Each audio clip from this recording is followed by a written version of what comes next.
All right, so 780 to 200 BC. Where do we want to start?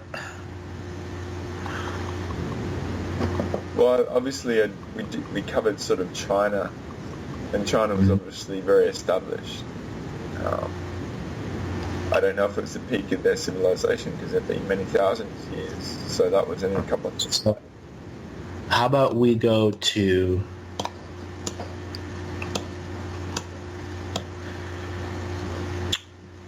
the Koreas, Mongolia, and then Japan.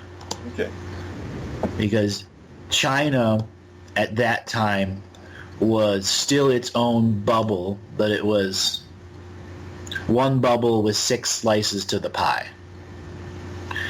And there were still many off-worlders that had mountaintop bases that were serviced by varieties of monk organizations. And what was going on there is a lot of off-worlders would come here for like sanctuary time. So China kind of had like its, 5-star sanctuary hotels spread throughout its mountains and rivers. And many intermediate level masters would stay and be healers or ponderers or thinkers, because oftentimes these off-worlders were 4, 5, 6, 7,000 years old, and they needed challenging to expand their own awareness, to let down, to do their own self-healing, their self-nurturing. And when you had someone that spent hundreds and hundreds of years strictly focusing on being a thinker, being a healer, it gave a refined level of focus that beings who could live 5, 6, 7,000 years would really yearn for. Like when you were a DJ and you yearned for that time of super creativity. Yeah. And imagine 5,000 years ago and thinking back, I haven't played the DJ tables, since I was 19. Yeah. When you're that much older, when you find somebody that can do that, it's a very sought-after commodity. So Mongolia, Korea represent the, let's just say, they're not a part of the China bubble, but they freely trade with each other. Okay? So there's the living world of karmic exchange that the DNA farmers allow to exist, because that's part of the living algorithm of prediction they're doing over many hundreds of generations. And they'll selectively target clans in Mongolia to create a different form of shamanism that could strictly work for off-worlders. So it's like training a whole class of people to not truly worry about their own people, even though they have the wisdom, but strictly focused on doing ceremonial welcoming rituals to off-worlders who were damaged spiritually, mentally, whatever, some level of damage. And they would be connected to the world and throughout the upper Mongolian region, even to areas of Russia. There's a variety of sanctuary spaces that lead to deep underground sanctuaries that are still held by the Mongolian tribes.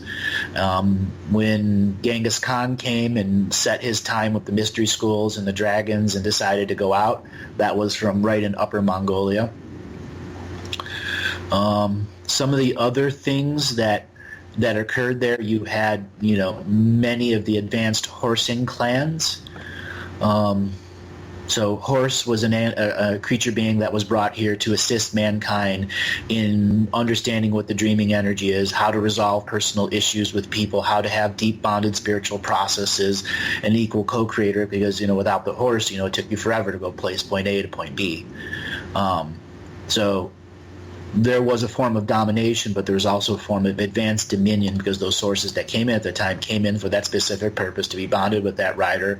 And there were a variety of clanning wizards, spirit people, and shamans that would bond lineages to horses and horses to lineages of people, and then they would leapfrog back and forth through time through lineages, which gave them very special rights. And then continuing with the off-worlder theme, there were times that off-worlders came here to ride a earth horse, to bond with a being in a non-sexual format or a non-sensual format, truly the bond of it. So Mongolia, Kazakhstan, Uzbekistan, Russia, the Americas, and stuff like that represented an advancing of that concept. So when we go into the core Koreas here, we have pretty much what I'll call black operations of the planet. That's where many of the industrial level DNA farmers would have the black stuff that they actually physically want built. So there would be deep underground bases, deep underground bunkers. The surface people would be advanced miners available with technology, very much a controlled area, meaning even at the DNA level there was no thought that was your own when they were at that time, 780 to 500 BC. So the level of warlikeness was to protect the industry that was there. So one of the reasons the North and South Korea went to war at that time is there was a series of underground multidimensional tunnels that went from basically South Korea all the way deep into the Russian area, and then led super deep down to almost to the Earth's core. And there were a variety of vaults that were there that could store people in stasis, and everything was out of phase. So you actually had to take the tunnel from point A to point B to get to point C, and then basically follow the map until there, because they're all portals and tunnels that don't exist in physical time. They're all out of phase. So it's like this great key that unlocks everything, point A, point B. It's like a tumbler. A key goes into the tumblers and activates them all. That would represent the great vaults, which is they can store created beings in their physical bodies and then put them into these vault areas, and then the soul can be allowed to continue doing its process, because the intention was to time travel them to some future date where the soul agrees to come back into the body and finish that contract. So you could have 200-300 million in those vaults. Those are reserve warriors in case somebody said, I need warriors now, and they go, all right, in the vault I have 200 million waiting. So I do recall in that last recording that you said that you did a brief overview of China with regards to identifying talent and stuff, and warriors as well. So off-world trade, and this is a part of that, or this is something separate? Separate. These in China, they were still allowed to live their normal daily lives growing up. In North Korea, it was very much a off-world controlled fortress. Yes, okay. Separate levels of reality, and where Mongolia, right next to it, was a free-roaming shamanic country that had advanced off-world connections that said they were gods, whereas China at that time had a very organized roads and everything and governance and stuff, and they still lived in the land and the style. And when it came to multidimensional experiences, the thinker class, the priest class, they're the ones that shared that layer of reality, where the farmers and the metalsmiths didn't. They just did, as a commodity support and on an awareness. So in China, was there like an evolution of the being, say on the soul level, from going from that peasant life to a multi-dimensional sort of life as well? Correct. Yeah, correct. Cool. And that was that graduating process. You could live 30, 40 peasant lifetimes to become part of the priest or monk class or whatever. It's all how fast they can graduate. And the land you're living on as a farmer greatly advances your ability to do stuff multidimensionally, lifetime to lifetime. Interesting. Yeah, what you're saying is Korea was a totally separate sort of society with different right. Like, different bubble of reality. Universal sort of rule set. Well, if you were an off-worlder, it would look like any other off-world city that you were going to. But all of the adjacent stuff to it would be, Bronze Age, Metal Age stuff and most of the people had no awareness of off-worlders. They were all just gods. Yeah. There was no context in there. Yeah. And sometimes they weren't even gods, they just called them the dragons, the things that fly over your head that you don't know what they are. Yeah. So Korea also has what I said, their black process. They would actually have cloning vats there. And, you can think of Star Wars Clone Wars, on planet Kamino. Yeah. That would be a good metaphor, but not at that scale. Yeah. Yeah, not at that scale. It's just a different scale because, again, it was a hybridization of science and spirituality that allowed DNA farming to exist at such a layer that it didn't truly interfere with the bigger scope of souls. Because when you come into third density, you have a variety of things that have to happen for you to get out of third density and fourth density. And the intention of going third density is to learn it all. And sometimes you're on fourth or fifth or sixth density, and you have to send a shard back to another frequency of yourself to go re-experience third density from another point of view, like on another world, third density to fourth density. This allows you greater understandings of other worlds that have gone through their density changes in different eras of the universe. Yeah, because in the solar system sort of thing, which is a separate sort of recording, you mentioned basically many of the planets in the solar system had 3D relative to the sunlight. Yeah. So that's a tangent, but something to listen out. So when it comes to the final part of Korea, now there was an era where they produced ships en masse and tried to do all sorts of invasions, become pirates, et cetera, et cetera. That represented a revolution where those that were the controllers of that area had, let's just say, become hedonistic with power. And they began a long process of backstabbing offworlders and trying to basically hijack their country and take it back, and then still have all the power, all the dominance, and still all the wealth and stuff that came with it. Then the Mongolians invaded spiritually, the Chinese invaded spiritually, the Japanese invaded spiritually, even down to Thailand sent their version of little people, warrior little people, wizard warrior little people. I don't want to mention names. Anyways, they all went up there and basically whooped the crap out of them. But at the same time, they closed down access to the vaults. So a great source was lost from our world at that time, and it wasn't uncovered again until around 1730.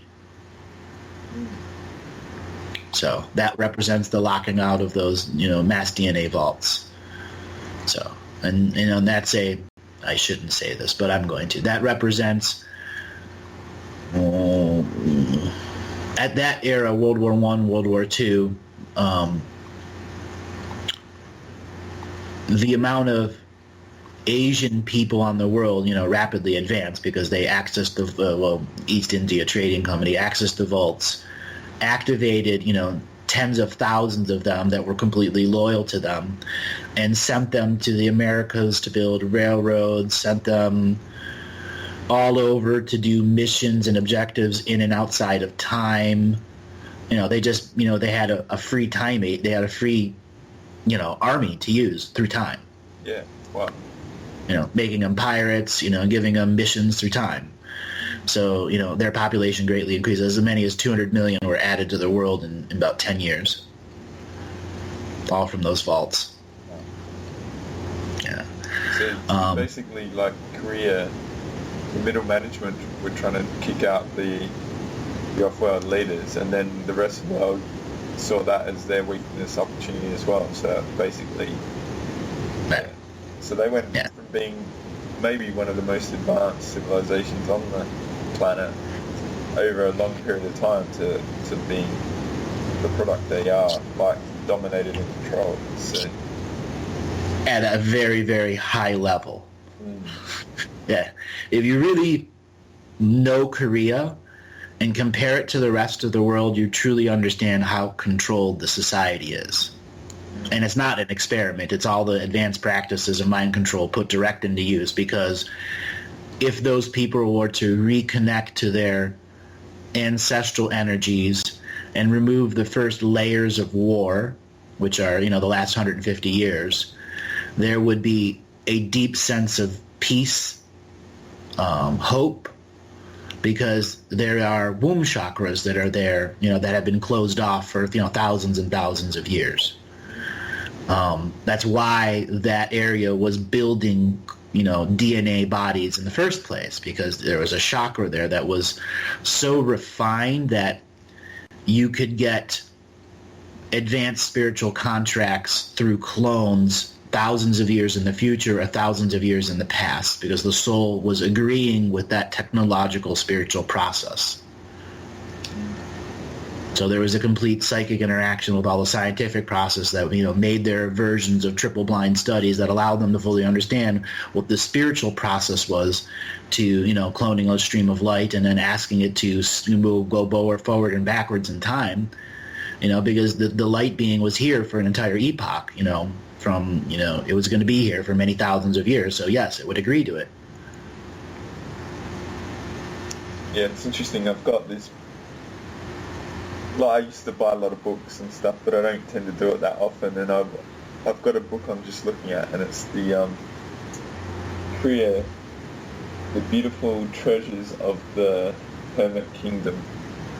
So it's like the Hermit Kingdom, like these beings that were created, they're not really anchored to the civilization. So I'm sort of picturing that. Like I'm going to look at that book and all the temples after now.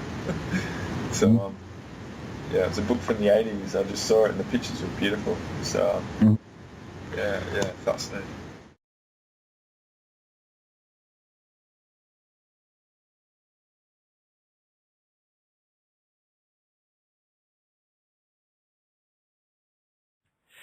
Now, World War II, the termination of World War II brought us the United Nations. Yep.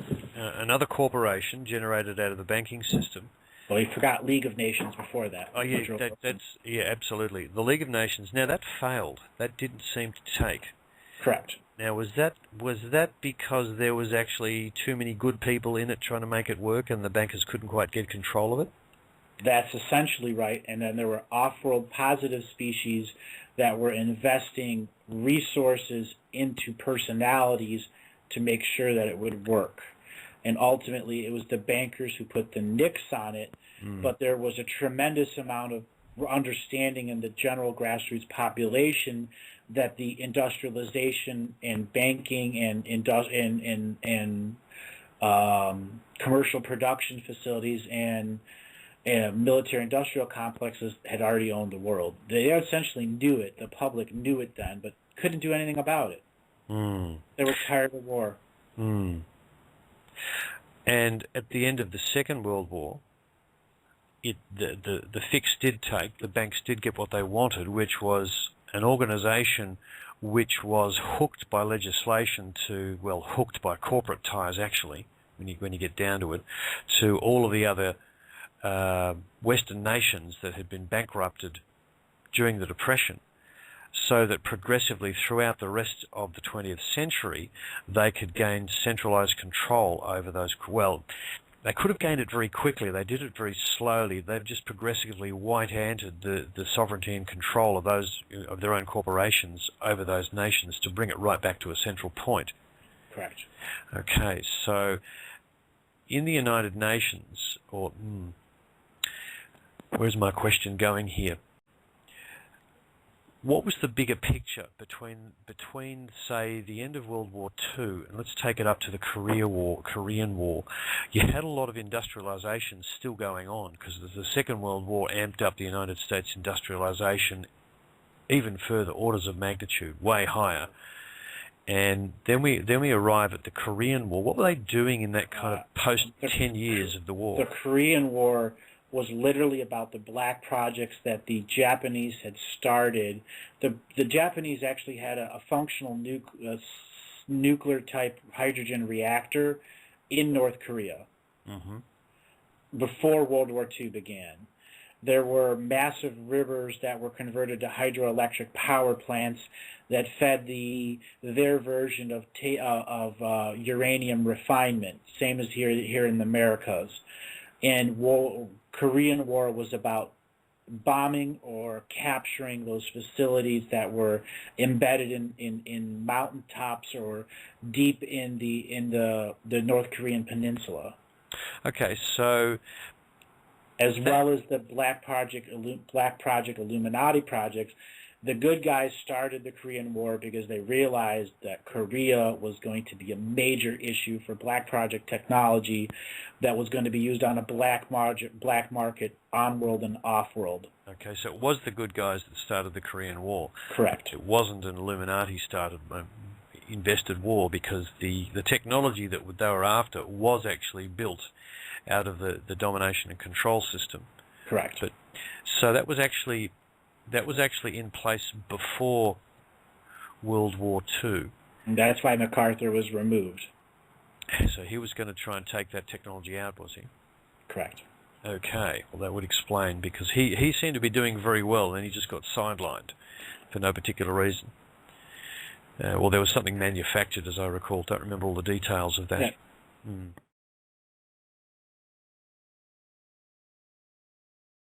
Well, North Korea detonated a nuclear bomb. Test a nuclear weapon. Uh-oh. What? Yeah. Where are they saying they detonated the nuclear bomb? North Korea did a nuclear test. Created a 6.3 magnitude explosion in North Korea. Was this an underground test? Yep. Is it true, or is this just more fear-mongering? It's true. No, okay. I thought North Korea didn't have the technology to pull this stuff off. Is that just... It is true. They don't have the technology. Somebody gave it to them.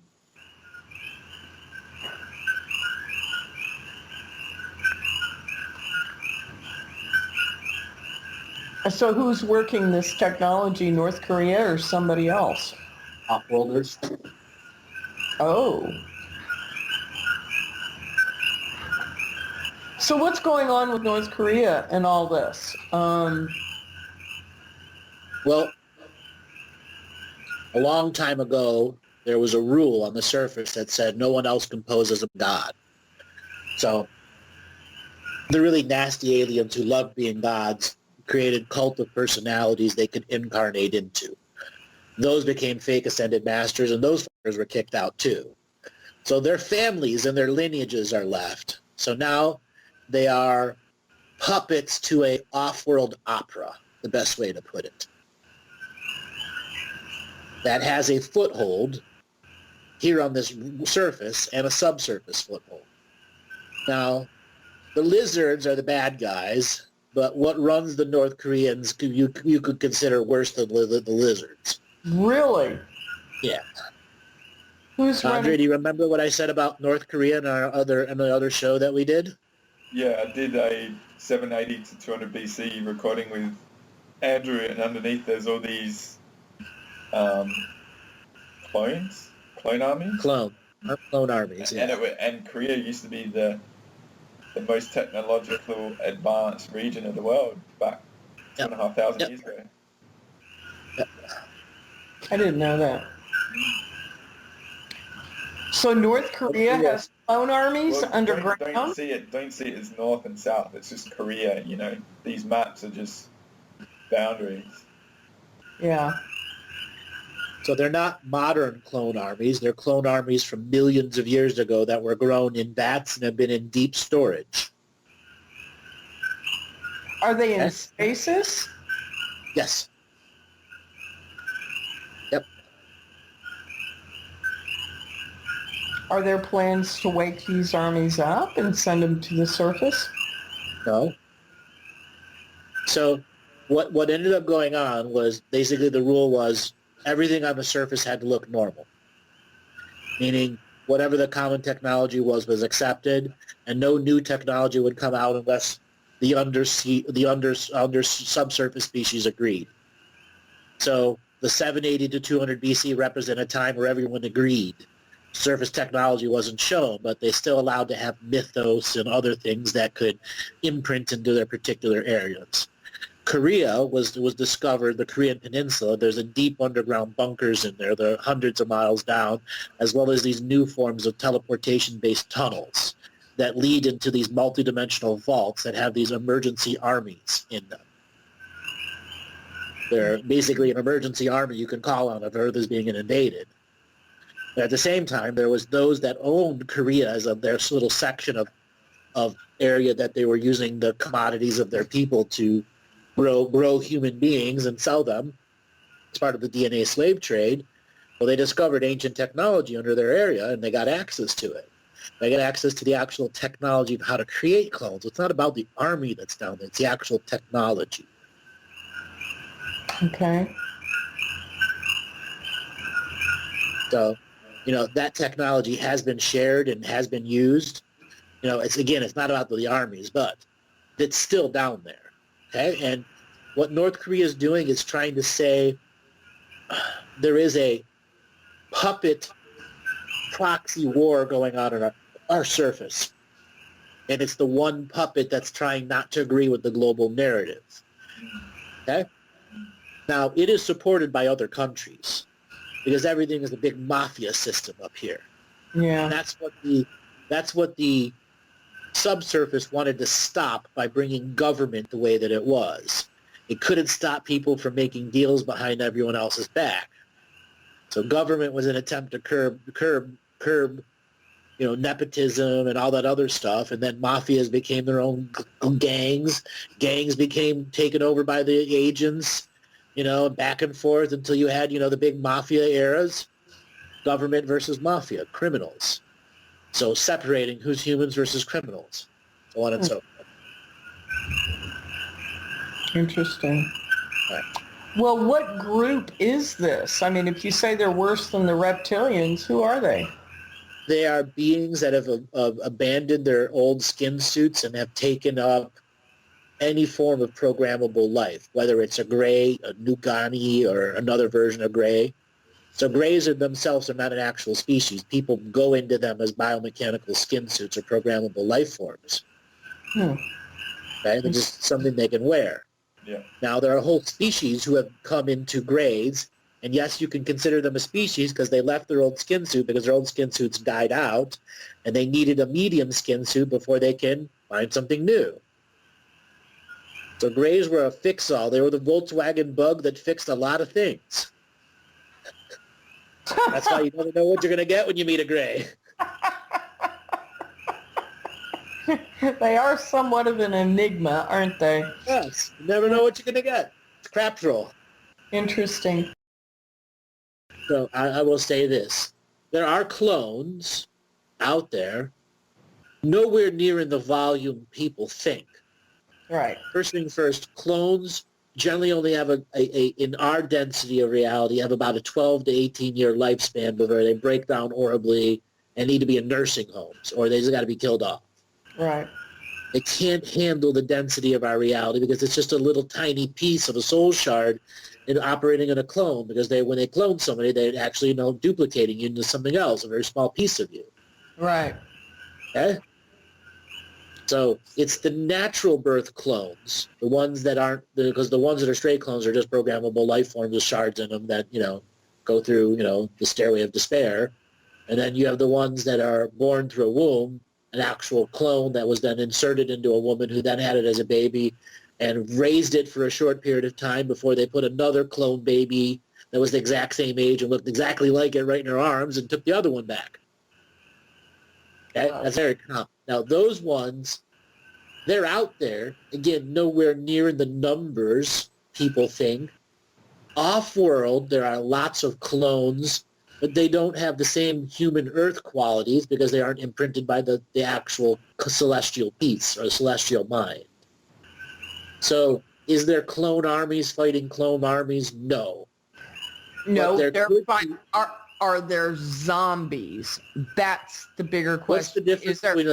What's the difference between a zombie and a programmable life form? Well, you've seen Game of Thrones, haven't you? Yeah, again, that's looks. That's just looks. I know. Well, yeah. Okay. Okay? If it's programmed to kill, whether it chews your brain out and goes brains versus it has a club and kills you. What's the difference? Okay. Well, the common perception of a zombie is The Walking Dead, something that has died and been reanimated. No, and whereas a clone is something a little bit different, No. It's perspective. Anyways, there's no clone zombie army to worry about. Okay. Well, I'm not worried about it. I'm really, fear is not part of my matrix. I saved this question for when you came back because we were talking the weather. We were talking the weather theme, all right, and what Mother Nature or Mother Earth produces to aid in resolution. And you brought up the North Korea sort of area. Is there potential for Mother Earth to bring up weather events in that region to nullify all that, mate? Great. No. It's really not about weather for North Korea. So the resolution that for North Korea is it has to be demasculated from within without creating a refugee thing, because that's what the controllers have set up. They've made a society that's under the cult of personality for almost 100 years, almost 60 years now. And if the system collapses, you'll have 40 million people looking for food going across to the Chinese border and into Mongolia. Yeah. That's a threat worse than anything else that North Korea can do to the world, because that would destabilize all of Asia. All of Asia. Yeah. Okay. Right, 40 million refugees, minimum, if the state collapses. So that's the biggest worry. And their weapons are considered useless. They aren't going to harm the rest of the reality. Yeah, and like America, as usual, is pushing for sanctions which only make the people suffer, right? The sanctions have never done anything. No. The industry already collapsed 25 years ago from the sanctions. Yeah.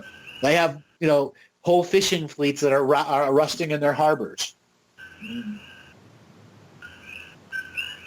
Okay? So it isn't that. It is a people that is controlled. So there needs to be something that occurs within the system itself to maintain the system, to release control and begin some form of healing. Yeah. So that's the kind of remedy and resolve that needs. So it needs an inner angelic force of change. Mm. Organically changing the surface of the people. So a walk-in sort of situation, maybe. Yeah, that would be a good way to put it. Probably many other ways that we can't even contemplate too. Yeah. Yeah. There's where a clone can do something good. Okay? Positively programmed to do the right thing. Yeah. North Koreans are some of the most mind-controlled people on the planet. I mean, we think we're bad. I don't know about that. There are others that are way more mind-controlled than them. Maybe it's a social conditioning. Fear. It's fear. It's dictatorial fear. That's what rules that country. Yeah, dictatorial fear rules that country. I say America's far more mind-controlled than North Korea by far. Yeah, the West. The West are always the worst. we think we're the good guys. That's mind control. True. True. How many? When will America clock up 100 countries since World War II that they've defeated, destroyed, eliminated? Yep. I think what you said is that it's a puppeteer that's not playing with the play. That's been a common theme. Huh? They got a way to totally screw up the entire surface narrative. Hey.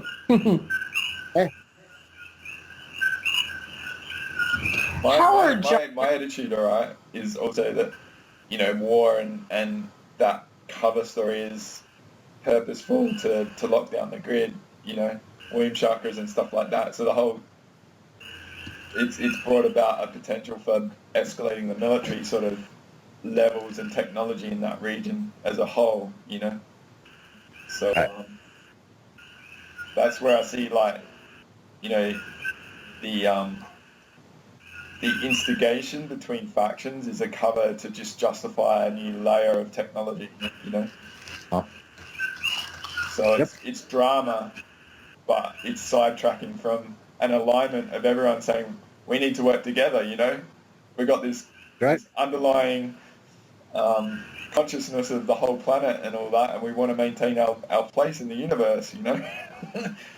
Exactly.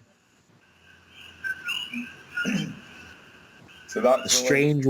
That's always the strange world. To me, that's a fundamental of this reality, you know.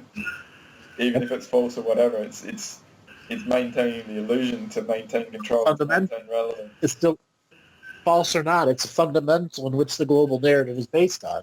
Yeah. The global narrative is all these house of cards holding it up.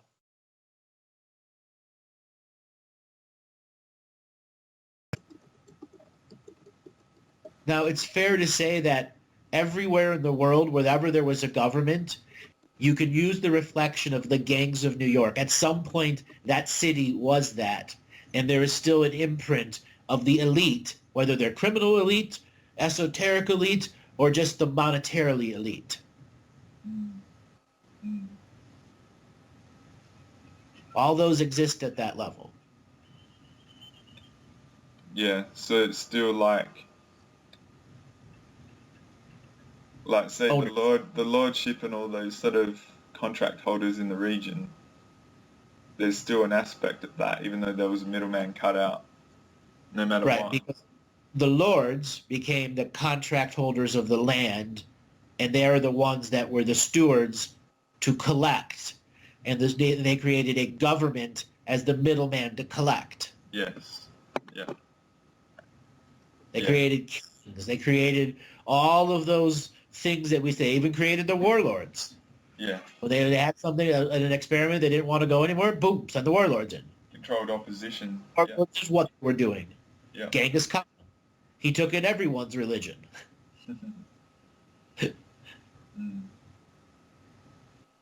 Yeah, major reality busters.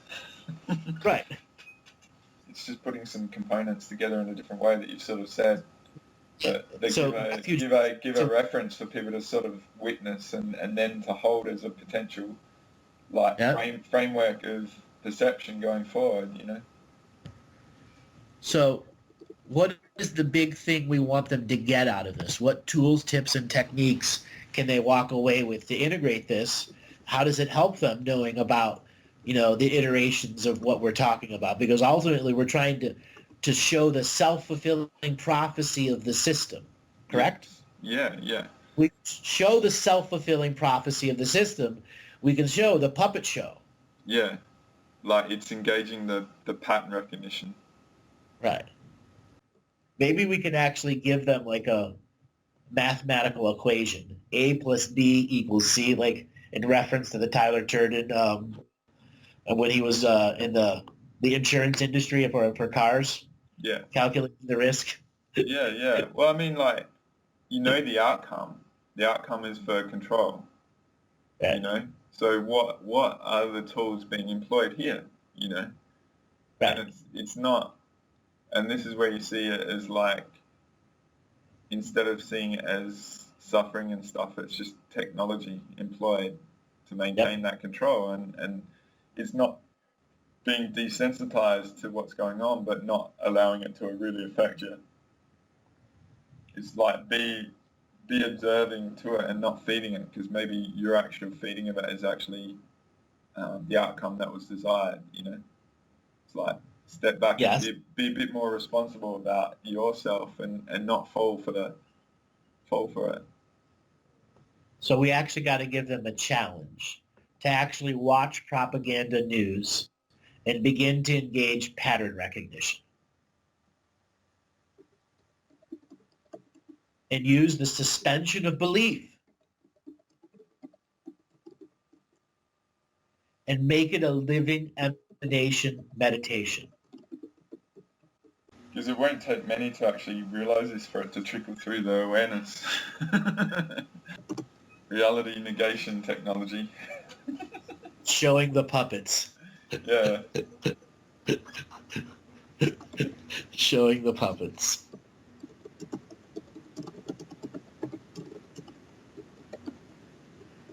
That's like in the consciousness strike. Deny the master of puppets the ability to put on a puppet show you believe in. Yeah. It's just puppets. Yeah. Puppets. I mean, it's Puppets. the other thing, I mean, like, how much of this stuff actually affects people in their daily life? Like, how much is it impacting in their local reality and their journey? It's like nothing really happens. It's something happening foreign, you know. Let me give you a little reference. So there are. Well, let me actually ask Google this question: how many airports in the United States? A lot. I want to actually know the number. How many airports are there in the United States? Here we go. It's already there. Haha. Hundreds. 18,343. That's the latest number we can go by. 18,000. Shit. So in every airport, there is a minimum of 100 televisions showing the daily news. Okay? Minimum of 100. But you think of an average airport, you can tell there's probably more. You can go to a big airport and there's probably 1,000 televisions. Yeah. Okay? And they are playing a news station 24 hours a day.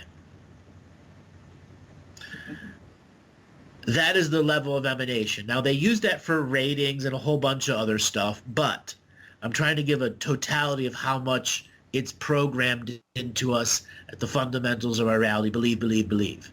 Now, an airport is a network hub for all forms of energy. Okay? Mm.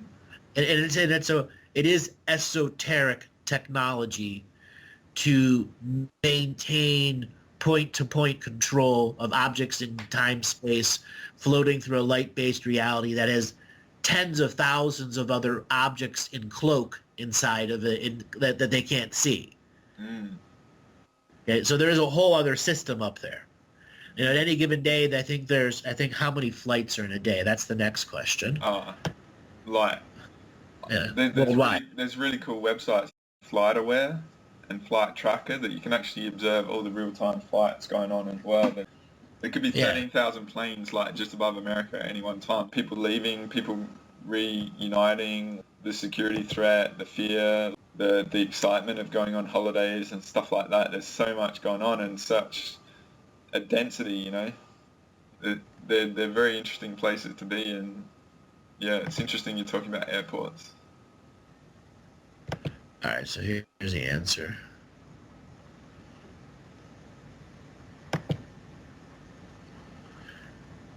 The Smithsonianmagazine.com has a map of every passenger plane in the skies at this instant from 2012. That's how old this article is. This doesn't allow me to go to a real-time map. FlightRadar24.com. Let's see what this does. I think I've been here before. Yeah, have a look at this one. This is FlightAware. This one's crazy. Wow. Have you ever seen this sort of thing? I've seen these before.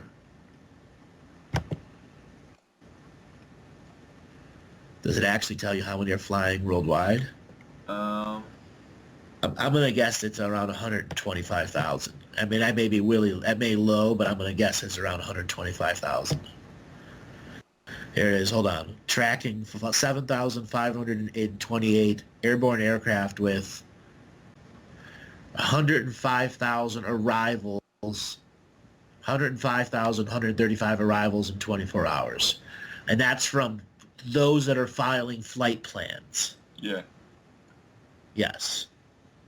So you can say there's 105,000 flight plans going to the master database.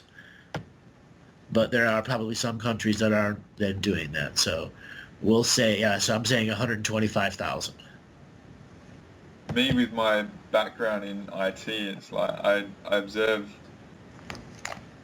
just the complexity of actually managing all this stuff, you know. Right. It's just like, it's such, the scales of all the stuff going on, it's just like staggering. It's like, it's incredible to me, you know, like I just appreciate that because it's... So if there are 125,000 flights going on roughly per day here over the world, and there are 500,000 cloaked flights going on, that is the level of separation that they need to maintain as an infrastructure. Yeah. 500,000 cloaked flights. Serious? Yes.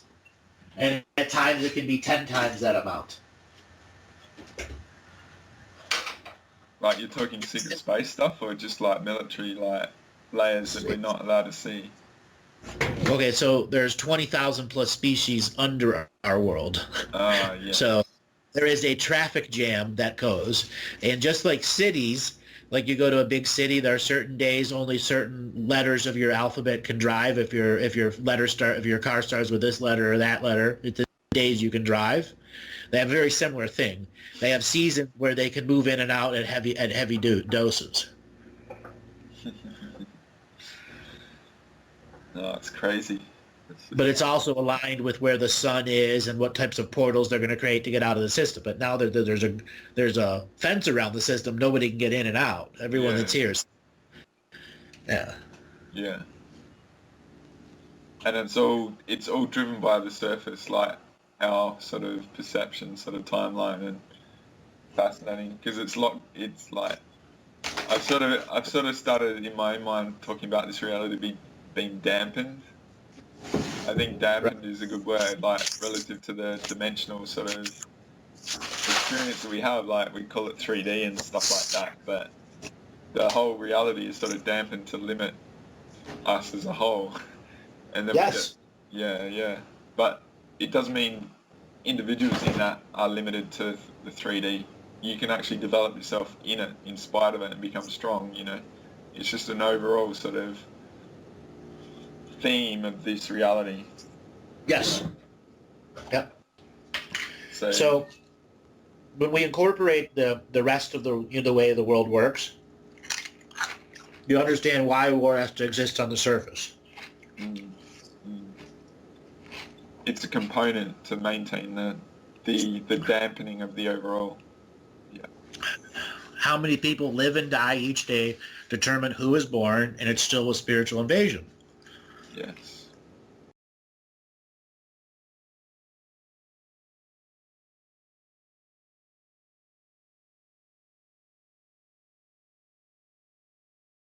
Se- 785, are you there? Yes. What was your name again? My name is Jackie. Hey, Jackie. So, how long have you been listening to the show for? I listened, a friend of mine sent me, there were several readings, and so I listened to 4 days of the show. Oh. So you just listened? You decided to call in today? Yes. She had done a reading, and then another friend, a couple friends of hers had done a reading, and I thought I was very impressed with it, and thought I would do it myself. Okay. Well, the way this works, you got to tell me about the first 10 minutes of your morning. Be as descriptive as possible from the point that you rubbed your eyes and you realized you were awake. So describe that out loud. Give me about 40 seconds of that, and I'm going to tune into your energies. Okay. I've been waking up really early, and then trying to go back to sleep. My alarm went off, and I'm the typical punch the snooze several times. I got up and turned on the computer, and let's see, I've been I've tuned into your energies. Do what? Right. I've tuned into your energies already. Okay. I'm going to read your 4 directions. From your east direction, what is coming to you is the rhythm and timing and the pulse of life. There's also coming a time of quickening and sharing, because you're beginning to understand that there's a unity and wholeness that's been building in the soul that you've been nurturing. This energy of the east has been the pulse and heartbeat of your world for quite some time. And as this unity and heartbeat, peace heartbeat gets deeper into, is where you're beginning to explore the rhythm of the times, the rhymes of the times. And this is where you've been picking apart each year, trying to understand the actual moments of sharing and quickening and exchange among all those races that are wishing to be free. As I look deeper into your east direction, I come right to the counting food, the purification of the whole, the advance, and the understanding. These are the energies that you are sending back out, the whole concept. And the first is the recent victories you've had over some male figures in your life. Are you connecting to this right now? Yes. Uh-huh. All right, these victory over the male figures, this has been one of the greatest moments of your feminine times. Yes. Okay, and afterwards, there's going to be a requirement for your purification, and that's something you know has been building in you. And when you decide to do this ritually as like the letting go process of what's going on in your life, you'll advance into the great mystery of life, where you'll get your new sets of missions. And you've been completing mission after mission after mission, and your spirit guides are clearly here and clearly asking for an understanding for you that you've completed the old mission and the new mission is waiting for you to accept it. You understand what's going on? Yes, and I think I'm kind of frustrated that my missions are always so difficult. And that they are so, they drain me so emotionally, and I guess I just don't understand why I don't have a simpler life. That's because you haven't finished the purification process. You're right at the edge of, how do I put this? It's a difficult term to describe. Just give me a second here. Think of something that's encased in ice, and the very last bit of the ice is being removed, and then you'll have to get the core of what's going on. You've been melting your callousness, which created this initial thought concept, and this is what you're going to purify. That moment where you allow that into your sacred space and closed a boundary that tightened on you. Okay. How many times were you too trusting of men and they ultimately turned it a different way that you don't expect? I don't even know if I can count the number of times. Well, that's the root of what you're going to be getting at. It's not about the individual men, it's about the original choice of you doing that, and that's what you're going to purify. That's what you're spiritually contract releasing. And that will free up probably a tremendous river of energy for you. Because every man that's attached to that contract you're disintegrating is quite literally free of that contract too, and you create healing threefold. So am I just healing me, or am I healing them at the same time? Simultaneously. By honoring the contract and by ending it and no longer empowering anything that has to do with the negative concepts of the contract. Example, you'll have to determine early on in your dating where you went through the change where you became a little bit callous to your sixth sense of giving you a little warning. Mm-hmm. Go ahead.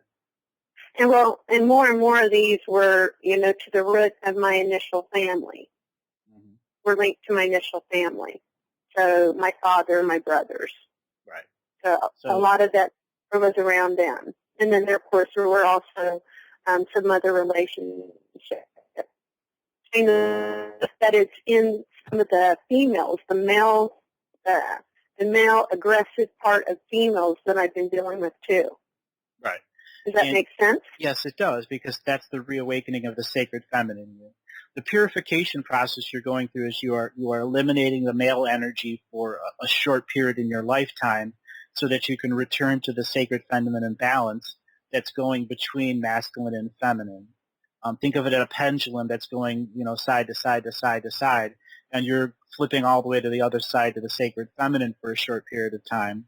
And then what that's going to do is the male side of you, which is going to be completely out of phase to you and going to be teaching you lessons, this is where you eliminate the energies of the male side so it returns to its natural state while the sacred feminine rebirths in you, quite literally. Okay, so how do I expedite the healing? Expedite the healing? It's I going to mean, how do require I- a couple days off. Honestly, I'm really sensing you're overtaxed, that you're not giving yourself the fullness amount of choices that you could have now. Mm-hmm. So, I mean, the thing is that I would say that I'm an introvert, and I regroup by just relaxing. Okay. Do you ever go to rituals or ceremonies? No, I grew up with organized religion, and just I don't know. It's just I guess that how do I say this nicely? It's just not in tune spiritually to what I believe is right. I'm and the thing is that I've done like a 180 on my opinion of the world. I went, from being brought up very traditional to now I'm very, I don't know, I'm very world knowledgeable. I don't listen to mainstream media. I feel like I'm in touch with what's going on in the world, and I'm also having a lot of problems with not letting what's going on in the world directly impact me. Just that my eyes have been opened, and it bothers me that I see the evil that's involved in it. I mean, I see the good too, but I guess I'm fearful of what's going to be going on this year in our country and in our world. Okay. The fear thing is something many people that are in the awakening process are going to directly connect into. And they're clearly telling me that you got to stop on the fear and understand your other mission is over and you have to accept the new mission. And the new mission is going to be your hardest thing because it's about your original soul contract being here with Earth. A really long time ago, you were a refugee soul from the Andromedian galaxy, and you came here during a time where the Andromedian galaxy was in severe peril, and they needed to get the best of the best out of the solar system as a precautionary because the times had gotten so dark. At that point in time, Earth was what's called a sacred refugee planet. It had built up crystal defense and fortresses so no one could invade here. And they began taking healing refugees from the various places that were under attack by the dark forces. And you were one of those refugees from Andromeda. At the same time, you met a soul family from the Pleiadians, from all over, and you created a brand new soul family that agreed for healing on Earth time during their time of need of their world. They would, they would return to Earth at this time with all of their power. And that's what you're going through right now. It's an understanding that this soul contract you have for being here right now is real old. And you're going to have to take that into your heart and really own it because that's what you're coming into now. So will I know what my new soul contract is, and will it be different than what it has been in the past?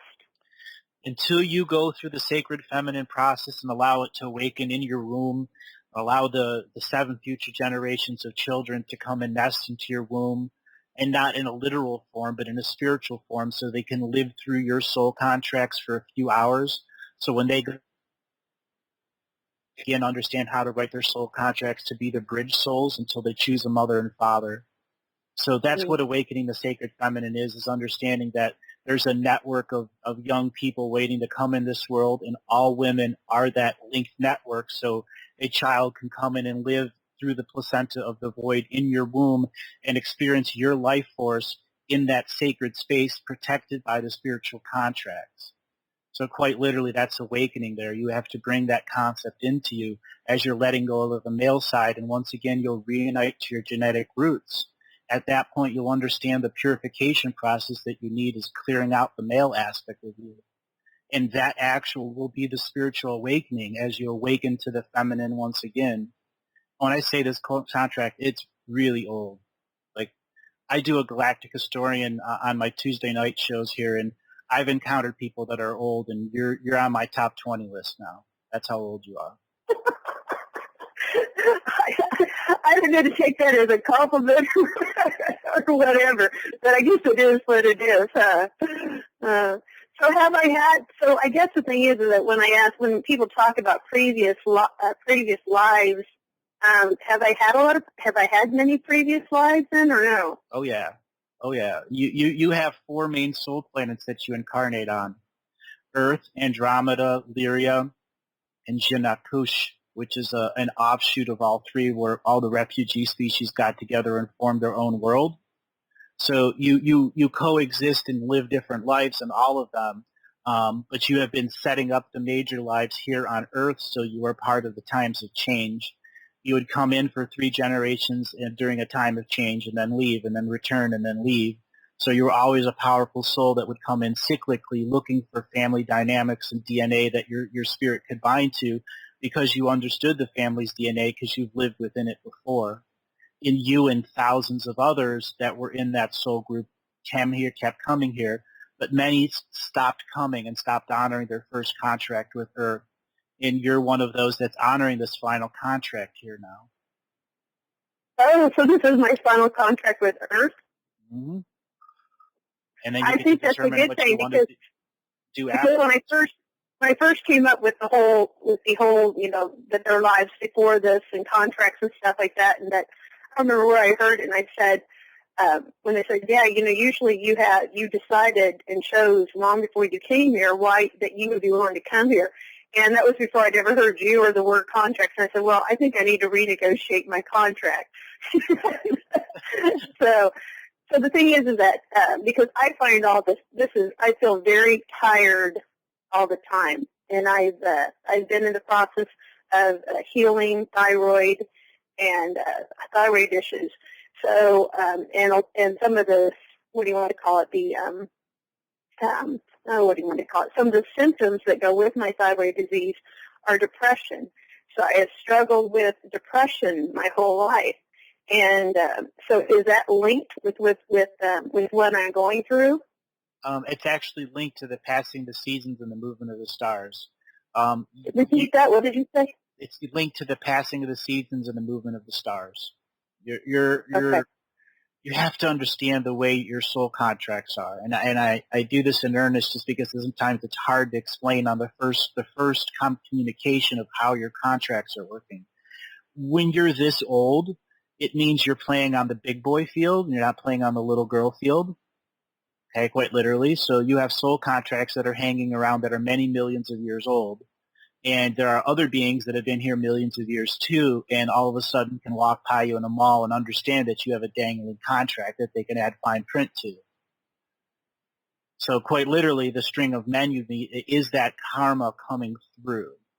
But you as the soul planning for it to come through now because you're that old, because you don't play in the little girl field anymore. You play in the big boy field because you're that old. When you're that old, you make spiritual contracts that can literally unlock your talents in a day. And then lock those talents back up until you solve a set of personal issues. And then once again, you're open back up to those energies because the higher self is leading you into a theme of spirit contracts, and it'll be your free will choice to accept every aspect of that. And that's where you'll create spirit guides on a whole new level when you decide to manifest them for that purpose. Wow. So the thing is, it sounds to me like I'm getting ready to go to another level. You're graduating, and when you're done here, you get to finish all the other karma you got locked into here, because there's other karma to release off this world. I mean, you have a whole new set of choices, but what you'll take with you is the family DNA lineage that you've been birthing into here. So when this time of change happens, you'll go through your own psychic changes as your familial DNA from the off planet begins to take effect, and your light body and your physical body begin to meld on the DNA level, because DNA is light in another waveform, and we're light bodies at that. And your light body is what I simply think of a boat, a single hull, and a boat that's got 2 hulls. It's called a catamaran. And then you have things called a trimaran. That's 3 hulls. Your soul has 3 hulls to it. And what that really means is it can take a beating really severely and keep on going. It means you are part of the fortress creations here on Earth, the original psychic fortresses that were created to prevent the spiritual invasion, which held it off for many millions of years until finally evolution took over and they were able to get back here. So your concept is vital here because the fortress that is Earth needs to be disassembled for Earth to be free. And as your final layer of wisdom, you'll be helping people break down the psychic fortresses on an individual level, and that includes your own psychic fortress you've created around yourself. So the thing is that you said that so hopefully this is close to being done. So does this mean that I'm getting towards the end of my physical life here on Earth? No. We're not in the fire of creation yet. When you see people out marching in the street in the same scale and size as the 1960s, we're in the fires of creation. We're not in the fires of creation right now. And they can extend this out as long as they want because they're in control of the incarnation grid. We haven't reclaimed our power and knowledge of spirit contracts. We haven't begun annulling contracts on a mass scale. And that's something, as big people begin to spread the knowledge and understanding, you can nullify the contracts at will when you understand that the terminology is simply going in yourself and identifying where they began. Okay, so the bottom line, because I'm kind of a bottom line type of person, is that I need to do this healing and finish these contracts and then accept my new contract and let these other people come into me, the other spirits come into me, be open for them to phenomenally come into me. Well, what they want you to clear, the contracts you have are already done. You're still working as them if they're not done. So quite literally, it's a reset. I just need to accept them. I need to just accept them. Yeah. And you're doing a reset. You're getting a clean slate. And by doing this purification process is you recalling the energy that you invested in the old contract so you're ready to meet all the new contracts to begin the path. Mm-hmm. So does this mean that I'm I'm trying to make a career change too? So is this all interconnected then? Yes, it's always all interconnected. It's just a matter of how it functions that way. Great. And the thing is that so are there any other tips on how to get through this final stages besides the psychological? I mean, there's just a second. Menti, if you mute your mic for just a minute, I have another caller here on the line. Sure. Okay. The final thing is, honestly, you just have to get up and do it. You have to make ceremonial time and honor that time as with all of your energy, because it's a time where you're turning the reset switch on and you're ending the old and beginning the new, and you need to be prepared for it. So it's a time of preparation and understanding and heart love for yourself. So I need to find some way to spiritually honor this. Yep. Okay. Yes. In your own form and method. It need not be in any church, but you need to make it ritual for yourself, ceremonial for yourself, with all the honor behind it. Wonderful. Well, at least I feel very unique that this is something. I feel like this is something that I've had for a long time. So I do feel that I've been carrying something for a long, long time. So when you said millions of years, I agree. I really do believe that I've been carrying it for millions of years. Anyways, I've got to move along. I've got two other callers here. Thanks for calling. Thank you both. Calling again another time. 803. Thank you both very